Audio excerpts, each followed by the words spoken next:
They're lucky, these young men and women. They've found places in one of the 7 new universities now being built in Britain. But by the autumn of 1964, thousands of unlucky ones will have failed to get into any kind of university, new or old. Not because they lack the brains to qualify, but because there just won't be room for them.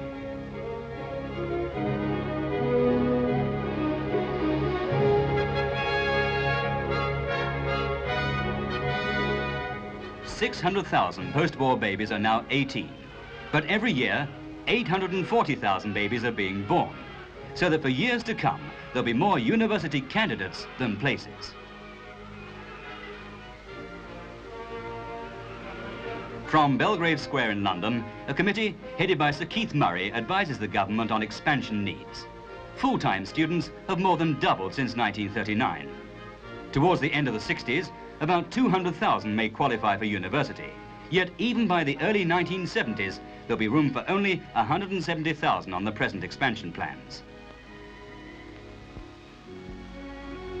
It was here in Oxford that Britain's university life began more than 700 years ago, when University College was founded.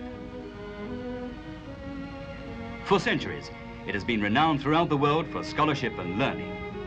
There are now about 30 separate colleges, 5 of them for women, and every year, something like 2,700 new students are admitted. Some find lodgings in the town. Some, like these, live in their colleges, working in the quiet seclusion of their rooms when they're not attending lectures.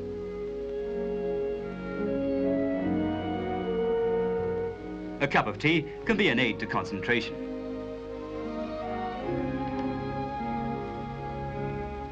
The fame of Cambridge is also worldwide, and its oldest college, Peterhouse, took its first students in 1284. But Britain's senior universities can take only a small proportion of the students who qualify for university training today. More universities are urgently needed, and here at King's Manor, where the Stuart monarchs once stayed, the new University of York is beginning to take shape. In this building, which will house 200 of the students, Lord James of Rusholme, the Vice-Chancellor, has his office.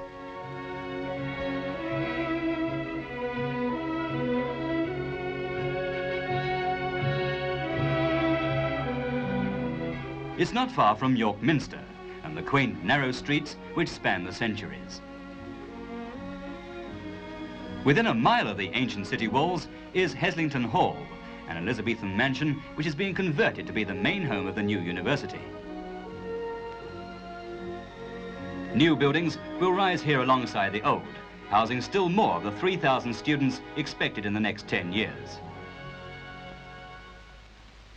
In the last year or so, North Staffordshire's University College has achieved full status as the University of Kiel. Princess Margaret is its Chancellor.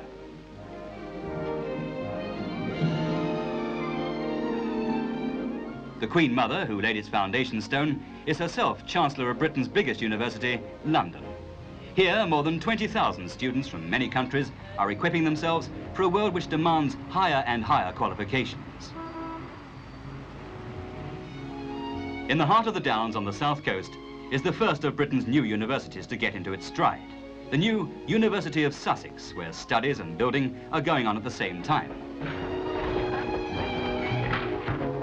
From seaside digs in and around Brighton, students arrive each day by almost every kind of transport.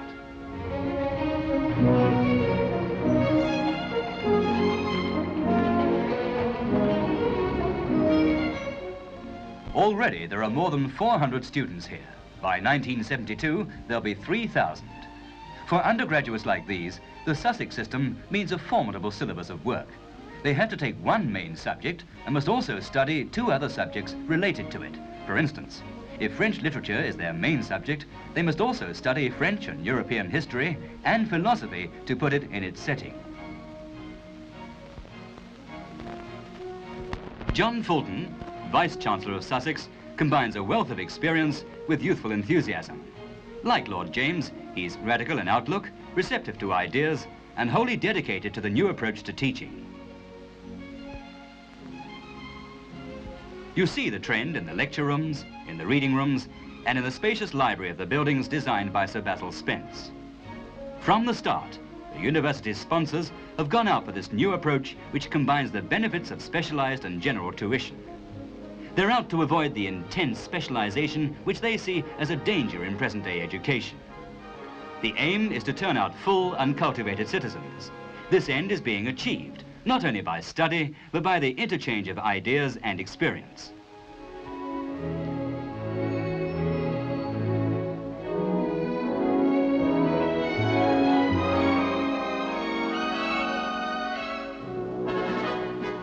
Here, as at the 6 other new universities which are being established, York, East Anglia, Essex, Kent, Warwickshire and Lancaster, they're working out the answers to the demands of the world of tomorrow. There's a high level of concentration at Sussex. It's apparent everywhere in the life of a university which is making today the traditions of tomorrow. Sussex comes down strongly for the tutorial system, small groups of students with their tutor who learn in an atmosphere of easy informality, talking things over. Despite fears that university salaries might not attract enough staff, Sussex has an impressive roster of deans, professors, readers, lecturers and tutors.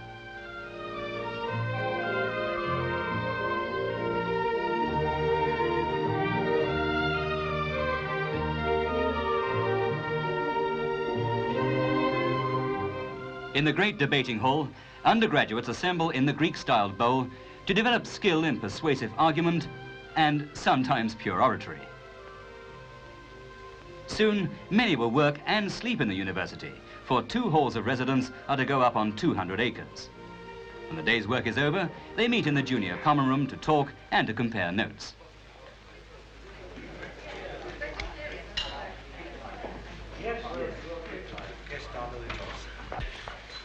In the evening, new activities swing into being.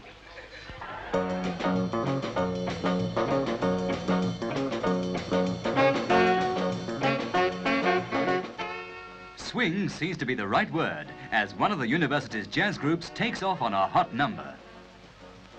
To the pulse of the double bass, the flowing line of the clarinet, the solid beat of the drums, and a 2-handed attack on an open front piano, the students swing and twist.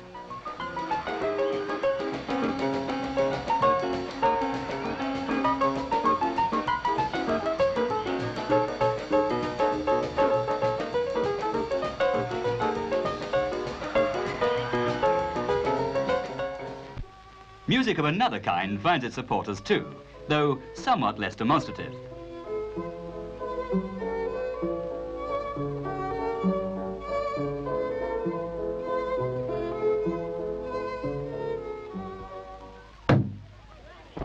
And there's some daytime recreation, even though the playing fields have yet to be completely laid out. Just the thing after a hard day with the textbooks. This might not be a strictly orthodox rugger match, and you might not find it in any recognized fixtures list, but nobody can deny that it's fun.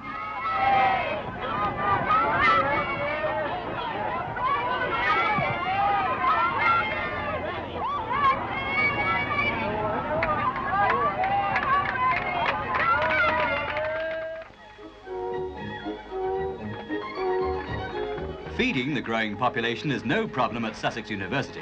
The chefs in these modern kitchens take the job in their stride.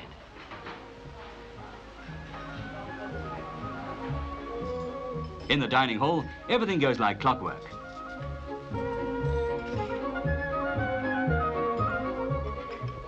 The total of students is rising all the time.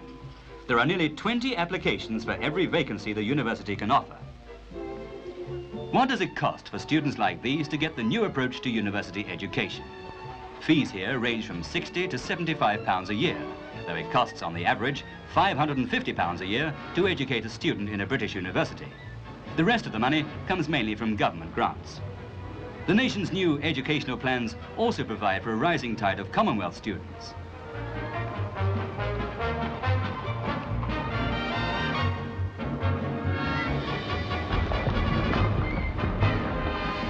Though much remains to be done, Britain can be proud that much is now being done.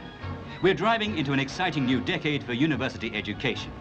The hope of thousands of Britain's brightest young men and women is that we're going to drive in top gear.